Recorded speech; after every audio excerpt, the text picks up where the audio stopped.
Hello and welcome. Welcome to the Shamanic Womb Oracle podcast if you are listening via podcast, or welcome back to my YouTube channel if you are watching as a video. My name is Shannon and I am a shamanic practitioner. I specialize in womb healing work and soul healing work, and really bridging the space or the gap between spiritual work and the body. So everything that I do is very connected into the somatic experience as well as the spiritual experience. And I use this space, this podcast or this YouTube channel, to talk about interesting things that I think are hopefully helpful teachings if you are walking a spiritual path. Sometimes I share stories, sometimes I answer questions that I get commonly. And today I want to talk about spiritual signs and outsourcing your life to spirit, what that looks like. I'm going to touch a little bit in on the topic of spiritual delusion or illusions or delusions, that spectrum, and what it looks like, and why outsourcing your life to spirit is not going to work ever. So let's get into it. Let's start with talking about signs, spiritual signs. I feel like signs are like one of the most common first places that people start to get connected into spirituality and like into the realization that the universe is so much more vast than we were taught, right? So I think it's a gateway. I think it's a gateway into kind of spiritual and spiritualism. And one of the common gateways of spiritual signs are numbers, often called angel numbers, like seeing repeated like 222 or 1111 or 333, so on and so forth. Looking for the signs and numbers.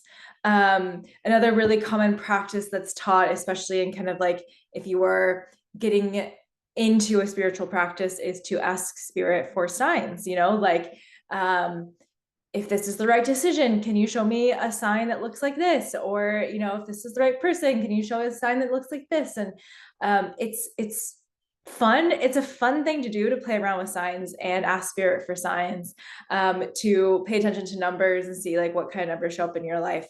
And it is fun. And it's not something that I'm going to say, like, don't do it all. Like, it's fun. And don't outsource your power to it. Don't outsource your power to signs. Don't look for signs.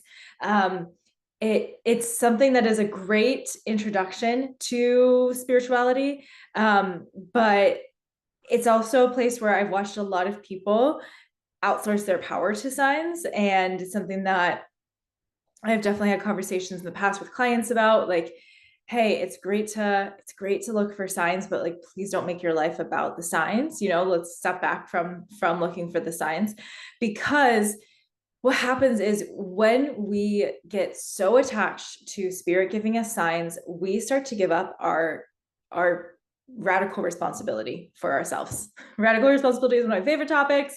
Talked about it before. Radical responsibility is basically the idea that you are responsible for yourself. You are responsible for your life. No one else is responsible for your life. No one else can ever take responsibility for your life.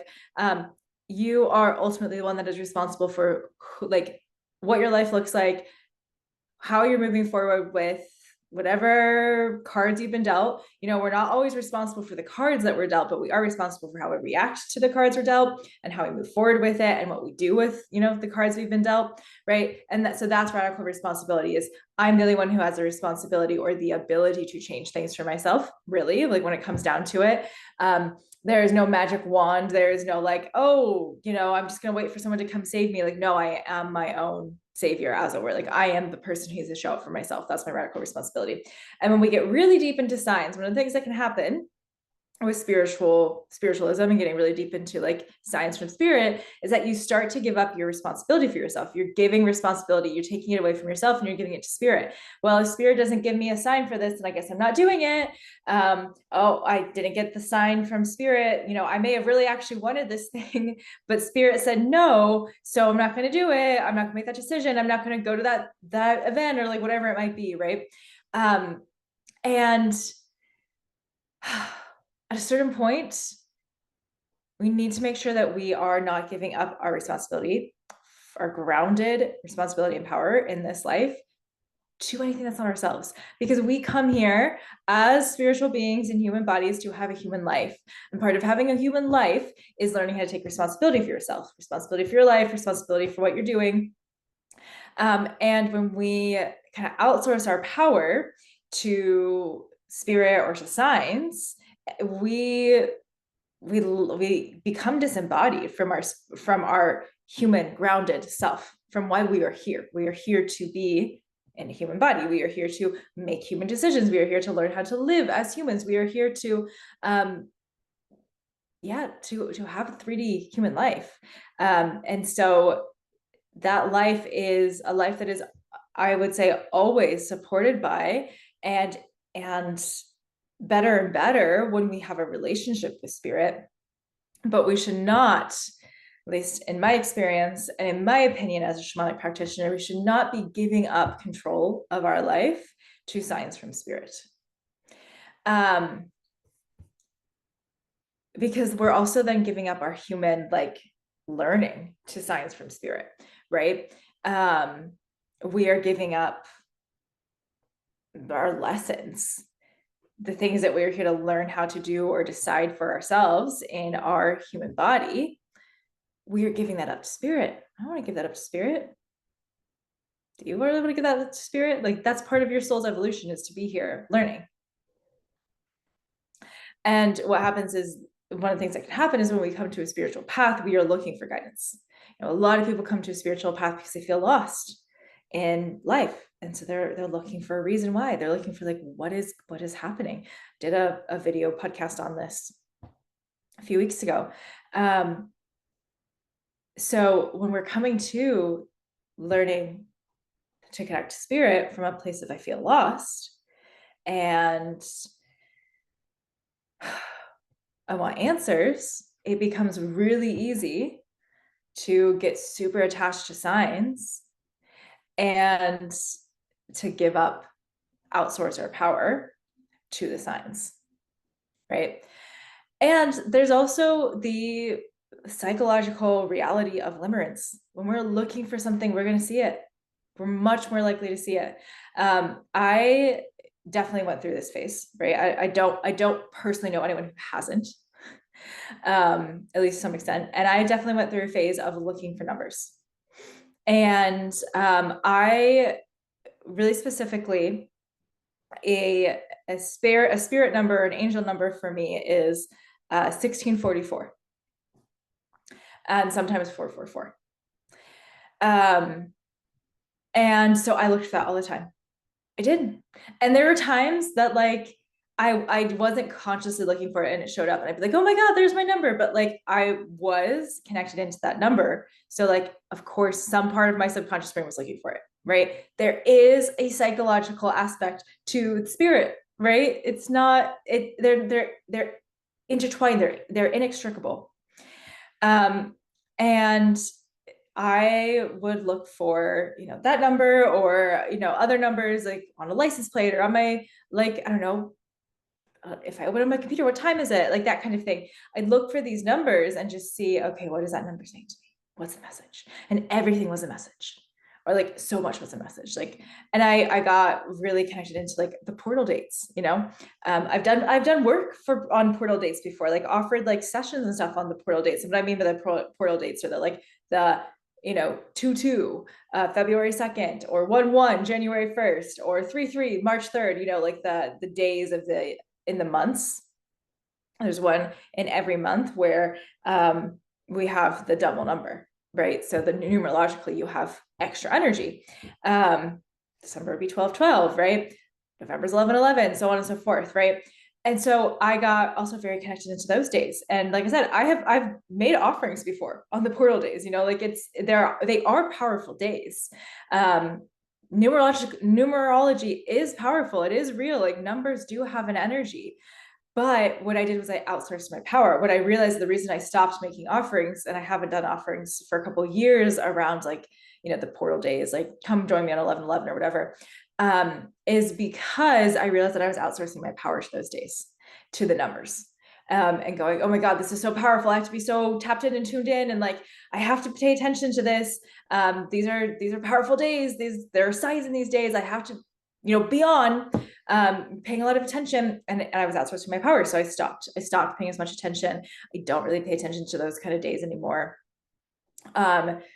Unless I feel a really strong ping to pay attention, I don't pay attention, because that's been part of my process of making sure that I've pulled my power back from looking for a sign external from myself.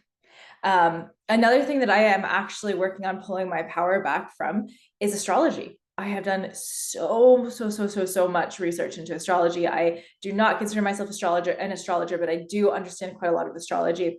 And I am really tapped in with like the transits and all the things that are happening. I'd say even more than astrology is the moon. I've really stepped back from paying attention to the moon. I literally like do everything I can to not know a lot recently about what's happening with the moon phases, specifically new and full moons, because I don't want to be connected into the matrix of, oh, this is what's happening. This is the energy you're likely going to feel, because I've noticed that when I get really connected into this is what's going to happen, this is how I'm going to feel with a moon, with a full moon or a new moon, as part of me is looking for that feeling. Part of me is expecting that feeling. Part of me is calling that feeling in. Like if it's like, oh, this is a moon that's likely to be like crazy and like upheaval, unexpected upheaval, like that kind of energy. If I'm super tapped into knowing that that's what that moon is like going to do astrologically, I am much more likely to feel that. When I'm not super tapped into that, when I've maybe just looked at the transits myself, but I haven't listened to other people's opinions, because I do look at transits, I do look at the moon transits and such for my womb school membership. But when I'm not as tapped into other people's like, oh my God, I just forgot my word here. Interpretations. Thank you. When I'm not tapped into other people's interpretations, I'm not having nearly as much of a like, oh my God, this is gonna happen with this moon. I'm just like, oh, okay, these planets are interacting. Cool. Let's see what happens. I'm not gonna think about it. I'm not gonna like pay attention to it while it's actually happening. I'm tapped in a few days beforehand, and then I'm gonna like do everything I can to forget about it, because I don't want to give my power away to this moon phase. I don't want to give my power away to this astrological transit happening. I like to know sometimes what's going on, but I have absolutely given a lot of my power away in the past to astrology, to moon phases, to what's happening in the sky, in a way that doesn't feel good, as opposed to being tapped into the sky, being tapped into the stars, because I want to be tapped into their knowledge and tapped into their energy and their wisdom, and they want to be tapped in with me. But I don't need to be tapped in via systems, right? So that's a little personal side note. You don't have to follow me down that path necessarily at all. But I'm just saying, within the spiritual world, there's a lot of ways we can give our power away to other things that are outside of ourselves, other systems that are outside of ourselves. Another system that I don't spend as much time on anymore is human design.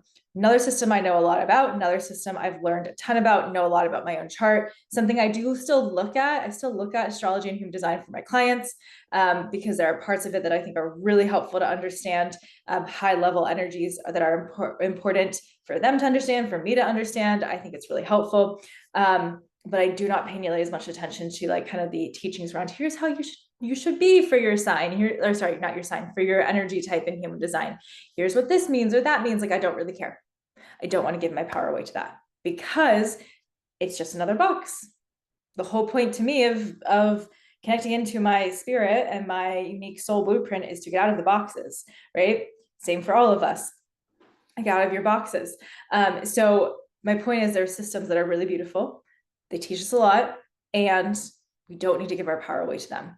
And I intend for this discussion to be hopefully a kind of catalyst to kind of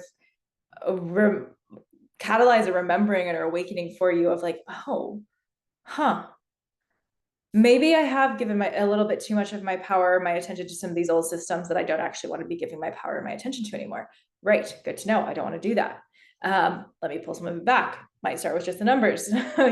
Stop looking for angel numbers. Stop asking for signs. What does your body's intuition say?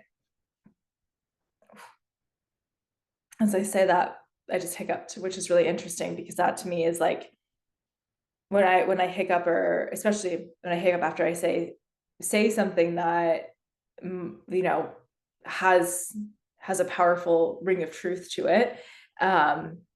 It's like my body going, yeah, there was a ring of truth there. So that's interesting. And just whew, there's something there in that energy. I think that's a really powerful, if I do say so myself, I do think that's a really powerful idea to consider, is like, what does my body say? What is my intuitive field saying? Not what the signs are telling me, not what my human design chart says to me, not what the astrology transits are saying. What does my body say? What does my internal compass, my intuition saying? If you don't know, if you're not clear on what your body's intuition is and what your body is saying to you intuitively, what your body's yeses and nos are, that's actually where you should be starting. That's where you should be starting, is with the body, with grounding, with somatic work. Getting into the body and understanding the body's signals. That's going to be so much more helpful to you than all of the other dogma, all the other boxes. Those things can be really helpful, not knocking them. But I am saying that when we are not in tune with what our body's actually saying to us, what our body signals are, what our intuition feels like, it's even easier to outsource our power to other systems and ideas. I don't want that for you anymore. If you've been doing that, I don't want that for you anymore. The other thing is, if you have a relationship with spirit, if you chat with spirit, whether you're like automatic writing or you're connecting in, you do some kind of channeling work, you have connections, you do inner journey work, you've learned shamanic journey work, whatever it might be. There's a lot of different ways you can connect to spirit. If you are connected into spirit, by all means, beautiful, have a connection to spirit. This is literally like my life work, is teaching people how to connect to spirit. So I'm all for that. Please, please, please, please stay connected to spirit. Spirit has a lot to teach us. And this might be a controversial opinion, a controversial take, but my take is always going to be, do not rely on spirit to decide what actions you're to take in your life.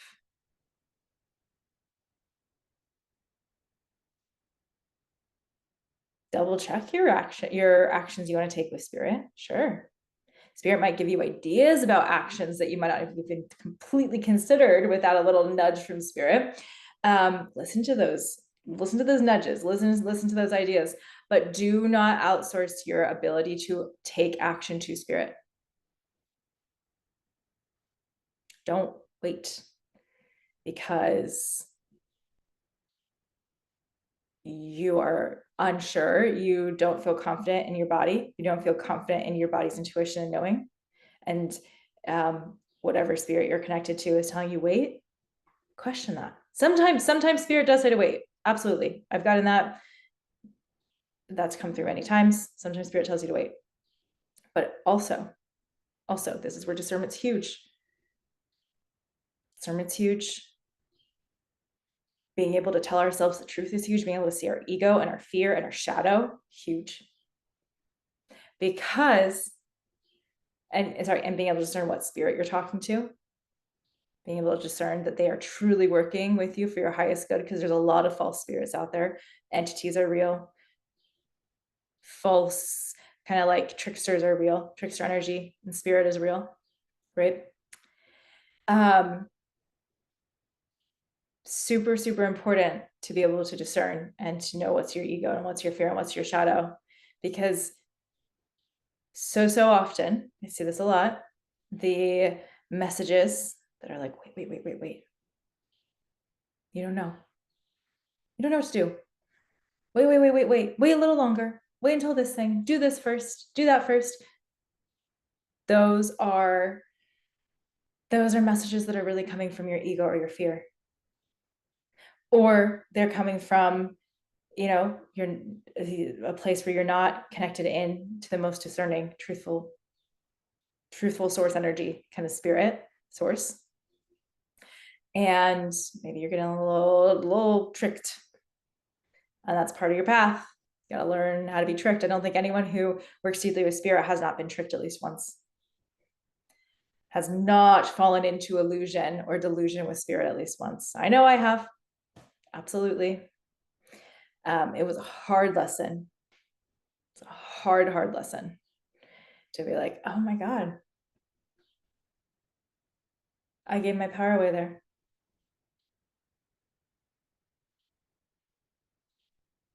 I did not question enough.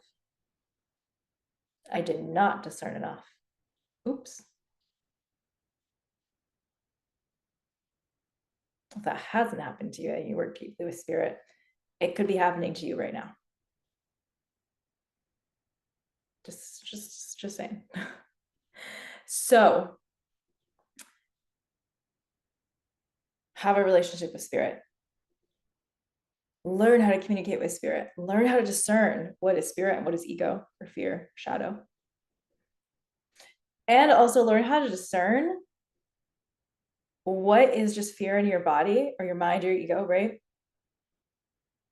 That is not the way to move forward. It's fear. It's fear telling you to wait. It's fear telling you not to do this. It's fear saying there's something else than this thing that you actually really know that you want to do, and you feel called to, but then you're like, oh God, I don't know. That's where being human is about learning how to take the scary steps and not outsourcing your power to the signs, right? Not outsourcing your power to the signs.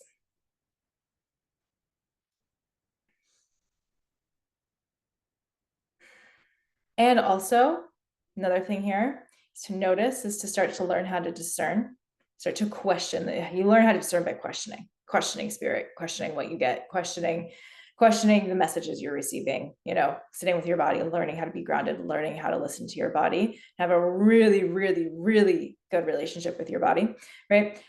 Questioning or back up, learn to discern when spirit is puffing you up, bringing a little grandiosity. This happens. Making you think that, you are better than a 3D human life. You're not meant to go through all this stuff. You should go do this or that. Like, you're better than this. Those kind of messages, like, they might not sound exactly like that, but if spirit is like, if you're connecting in spirit, you're constantly getting this like superiority, like grandiosity, superiority kind of messages, it's probably not spirit. That's probably ego or entity or a false light kind of spirit that you're channeling. It's probably not source, because really the spirit that I'm talking about when I say having a relationship with spirit, I mean have a relationship with source, with the source within you, with the source within the universe, with the source of the earth, with source, with love, right? There's a lot of different forms that source can take, right? We have all these like gods and goddesses, for example, that we talk about as they're different fractals of source, animals. Shamanically, we work a lot with animals, different fractals of source.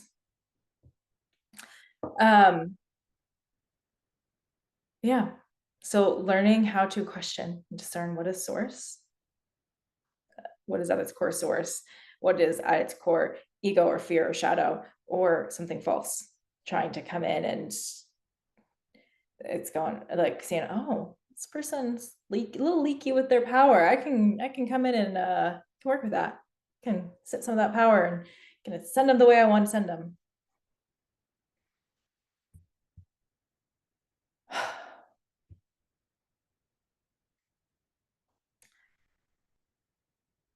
Yeah.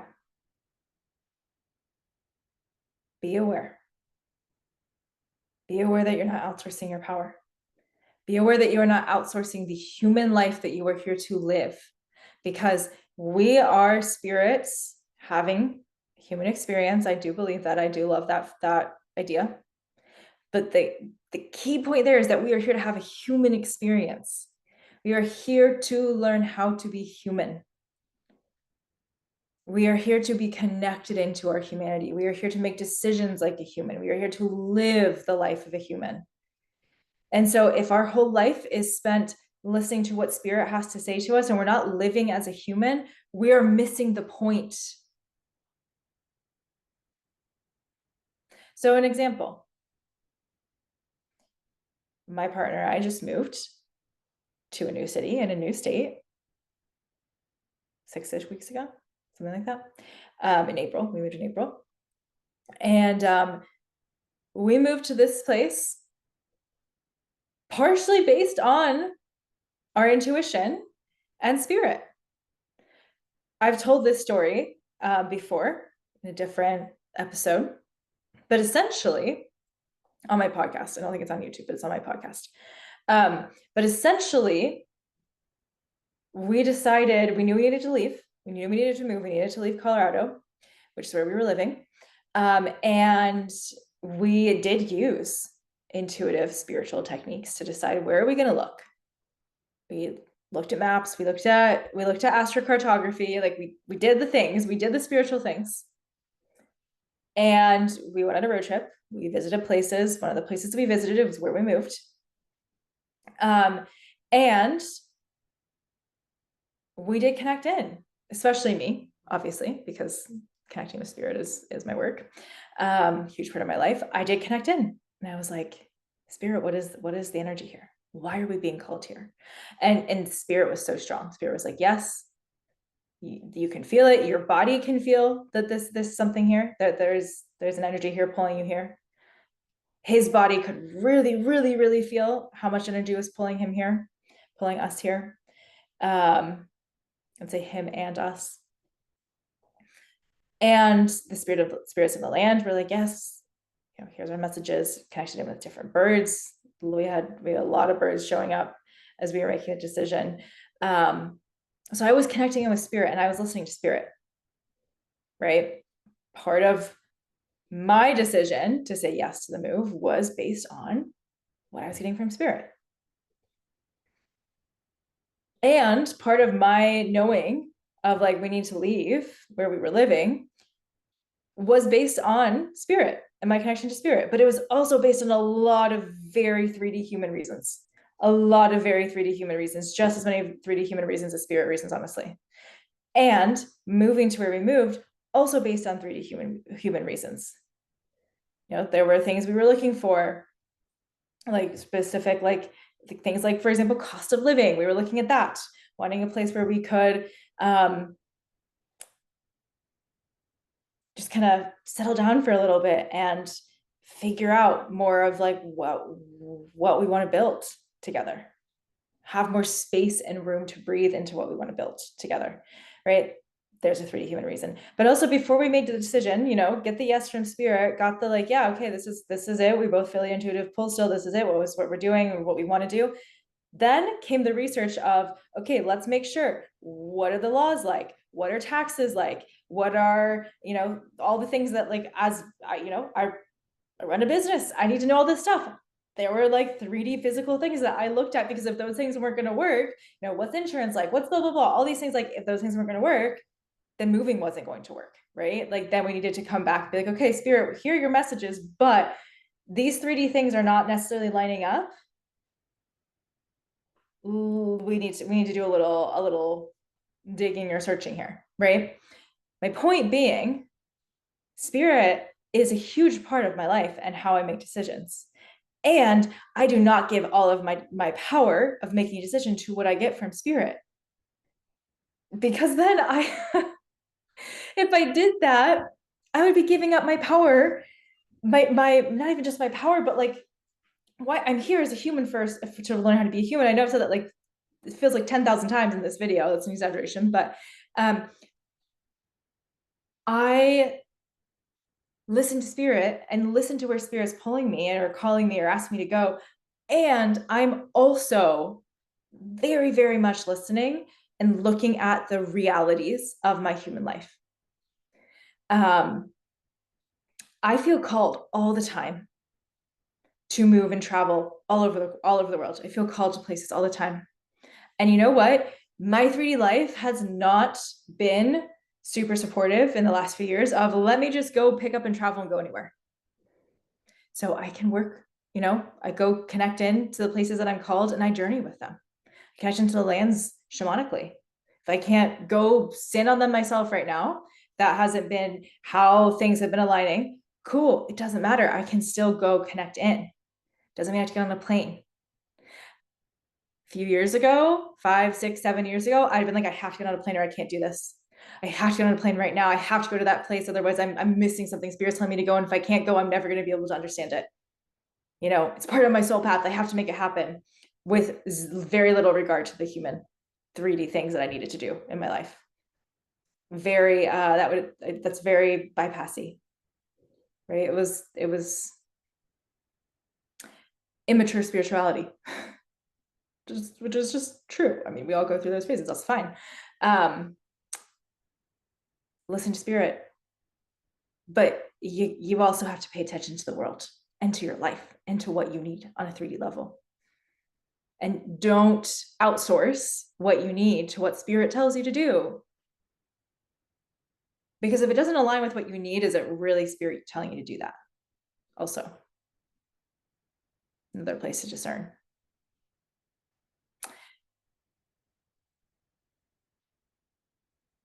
Yeah, another place to discern. Because spirit, source spirit, wants what's best for us. It wants what is of the highest good for us. And if we're getting messages, if you're ever getting messages or signs that I feel like it's pointing to you towards like what doesn't necessarily feel like is the highest good for you, mentally, emotionally, relationally, financially, physically, all those ways, you might want to question, do a little discerning, do a little questioning. Who or what am I connecting to? Is this truly spirit of source, of love, source love?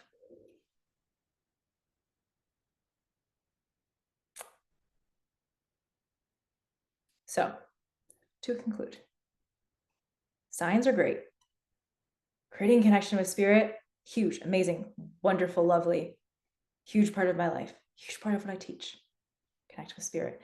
But I will say that I teach this now, the last few years, the more embodied I've gotten in my own spirituality, I teach this from a place of what's your body saying first.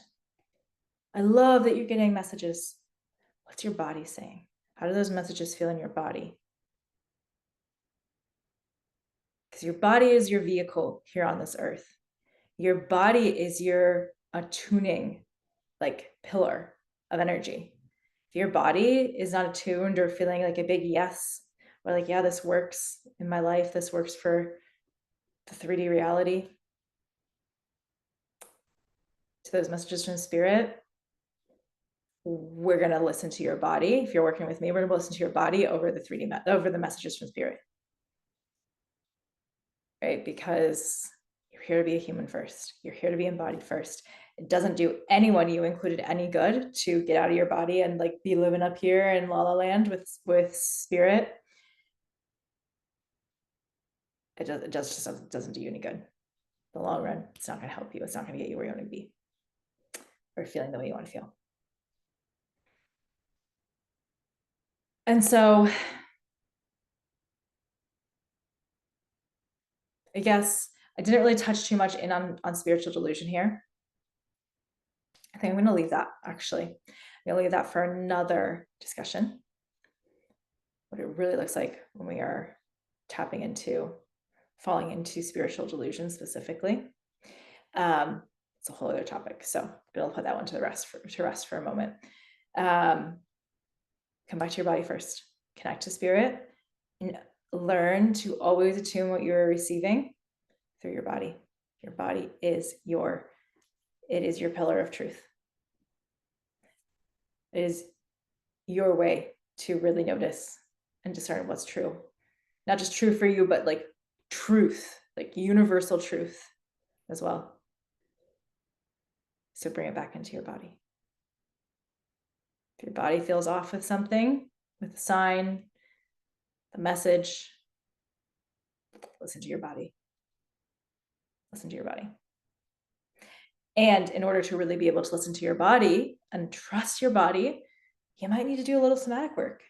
You might need to do some trauma healing, somatic type work to clear out the old nervous system imprints, the old trauma or pain imprints that overlay your body's intuition. It's something we develop, most of us. Unfortunately, go through things in our life that kind of take away, like, or not take away, but cover over, overlay our body's intuition. And we got to peel those layers off so that our body can really be our tuning fork. All right. I hope this has been helpful. If you are looking to learn a little bit more about this, I will have links to my website below, either in the show notes or in the YouTube video description. I am opening a shamanic apprenticeship. We will be starting this summer. If you really want to learn how to get in your body, how to listen to spirit, how to use your body as a tuning fork, how to discern what's true and what's not true, how to discern when spirit is talking to you, and when it's your shadow, your ego, come join me in an apprenticeship. It is a beautiful, deep dive, in-depth way to really create a beautiful relationship with spirit and with yourself and with your body all together. All right. Thank you as always for joining me. I hope this is helpful. Let me know any thoughts you have. Always love to hear from you, and see you next time.